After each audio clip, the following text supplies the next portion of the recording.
My favorite thing to mention when I'm giving a tour is that we're owned by a funeral director.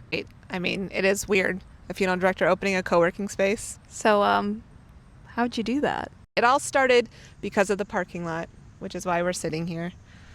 We were blessed to have amazing neighbors at the Oheb Shalom Temple, and their congregation got a little smaller, and they decided the building was just too big, too much for them. My father and some of the members of the congregation, they always knew that it was of interest because we used their parking lot. They were so generous in allowing us to utilize their parking lot when we had large funeral services, when we needed the overflow. What I was going to do with the building then became a big question mark. I came over here quite a few days in a row and walked around in circles. The building's just a circle, and looked out the windows and tried to figure out what made the most sense. So the way the building was set up, it was perfect for co-working. The school classrooms became our private offices. What was the sanctuary of the temple became our auditorium stage, and kitchenette is hopefully the home to our future coffee shop cafe. So we're just excited about kind of what came from something, and it was all because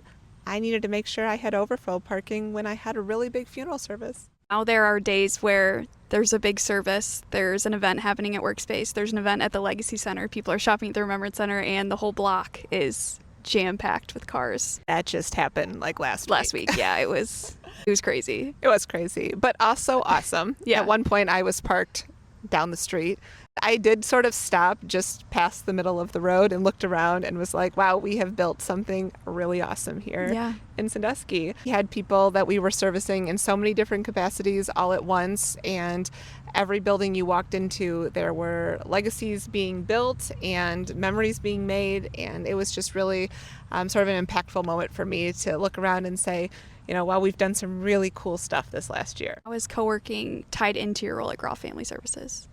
It's hard for a lot of people to understand why my job as a funeral director has anything to do with this. And on some levels, it doesn't at all. This was really a passion project for me and something out of my norm. Really grateful that my father had left sort of a platform here that we could expand in this way. But on the other sense, being able to watch entrepreneurs and young people and business owners come together and be creative and grow their businesses and get support that they need. It's all a part of writing their own legacy, which as a funeral director, that's what we do all the time. We get to be a part of those chapters and those stories, and I think it's just a really, really neat honor to be a part of those things.